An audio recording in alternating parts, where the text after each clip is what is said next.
highlighting history of suburban Sydney with the St Peter's Cooks River History Group. Our aim is to preserve and promote local history. We are based at St Peter's in Sydney's inner west. Erskineville, an inner-city suburb, is located on a 1794 land grant to Nicholas Devine, Superintendent of Convicts, who named it Burren Farm after his birthplace in Ireland. 2 further land grants gave him ownership of 210 acres. Bernard Rochford and his wife cared for Devine and took over the property when he died. Burren Farm was subdivided and various allotments were sold. In 1852, John Devine, Nicholas's great-nephew, arrived from Ireland and claimed all the original area. This led to years of litigation, which became known as the Newtown ejectment case. Devine lost the case, but the owners of the properties in question established a fund to partially compensate him. In 1830, Erskineville was built by the Reverend George Erskine, a Wesleyan minister, on the Devine Subdivision. Following his death, it was owned by Robert Henderson, a naturalist, then Billy Toogood, an innkeeper, who left it to the Church of England. It became the rectory for Holy Trinity Church until its demolition in 1961. Land sales in 1846 referred to the area as Macdonaldtown. This name was used when the suburb was incorporated in 1872. It wasn't until 1893 that the name was changed to Erskineville. At the time of the name change, Macdonaldtown was linked with the notorious baby farming murderers, John and Sarah Macon. Infants were looked after for a fee. The Macons killed the babies in their care and buried the bodies in backyards or hid them in the pipes of the rental properties they lived in.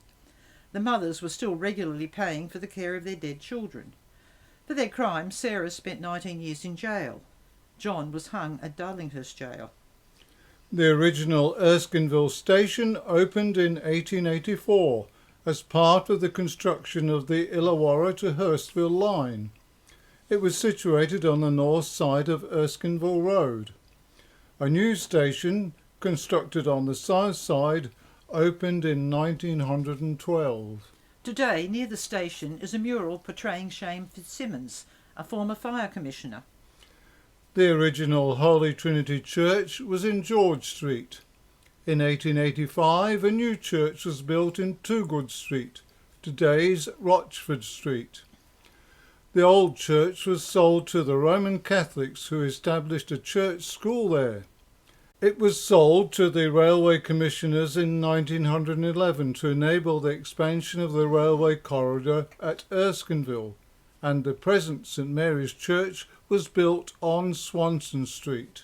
Buildings erected during the 1870s and 80s were the original Erskineville Hotel, still an hotel but over the years replaced by other buildings.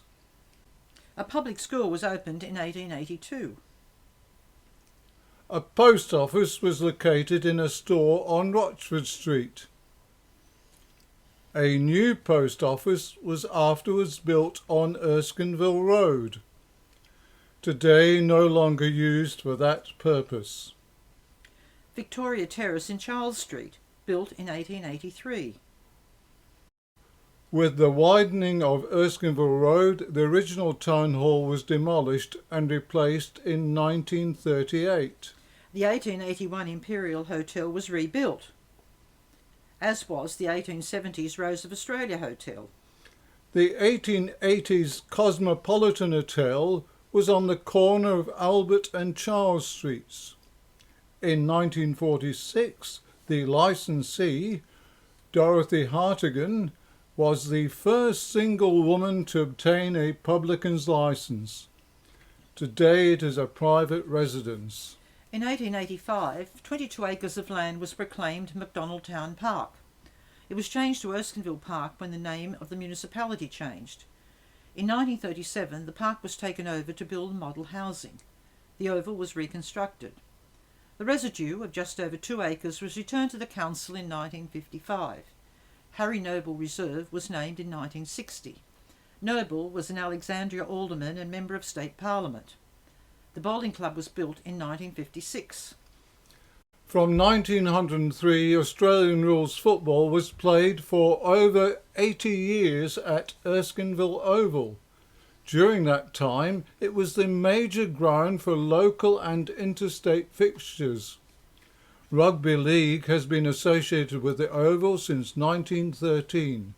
It was the original home of the Newtown Bluebags and more recently used by the South Sydney Rugby League Club. Across from the Oval on Swanston Street is the 1930s Swanston Hotel, originally called the Currajong. The building now displays both names. From the late 19th century until the second half of the 20th century, the southeastern section of the suburb was an industrial area. On Mitchell Road, at the St Peter's End, Bakewell Brothers established the Beulah Steam Brick and Pottery Works in 1884. They produced bricks, pipes and domestic kitchenware.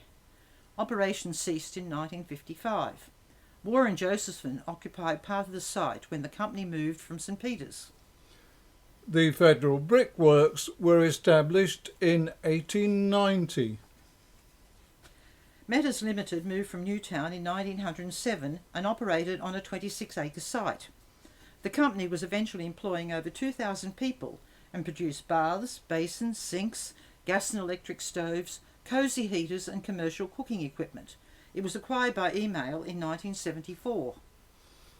Two steelworks, Macpherson's and Hadfield's, produced steel castings for railways, tramways, shipbuilding and mining operations.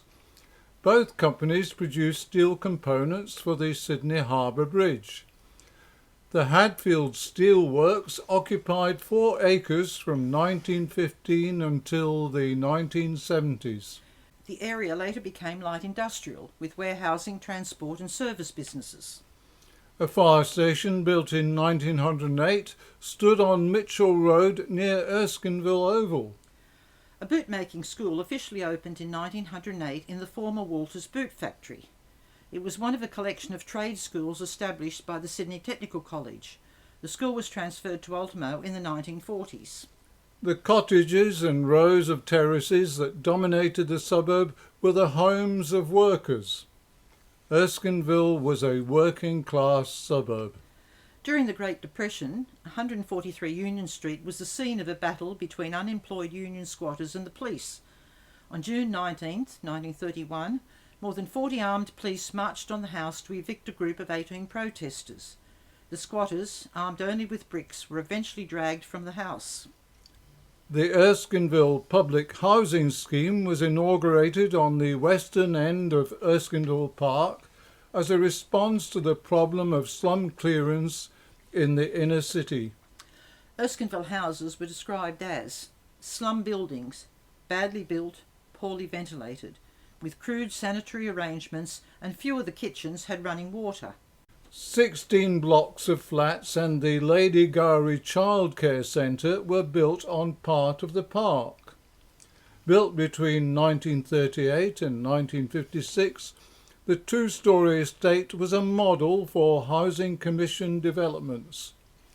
The Erskineville rehousing scheme area is now bounded by Elliott Avenue, Swanson, Binning and Ashmore Streets. The Gowrie Centre was part of the Commonwealth Government's National Health Program aimed at improving the poor health and nutrition of inner city children. It was named after Lady Gowrie, wife of Baron Gowrie, who was Australia's Governor-General at that time. Today, industrial sites have been transformed. The Ashmore Precinct Urban Renewal Project, bounded by Ashmore Street, Mitchell Road, Coulson Street and the Bankstown rail line, has residential living, a new road network, public open space, pedestrian and cycle links. The Sydney Park Village complex was built in the late 1990s. Park Sydney, between Ashmore Road and Coulson Street, integrates apartments, retail outlets and other lifestyle amenities. The Honeycomb Terraces and Sugar Cube apartments are situated in Metters and Zenith Streets.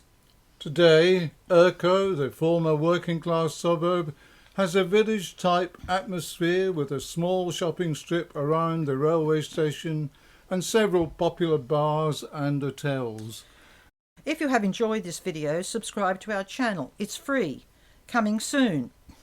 Ashfield. The original small village is today a heavily built up area traversed by railways and major highways. And check out our website, stpeterskooksriverhistory.wordpress.com.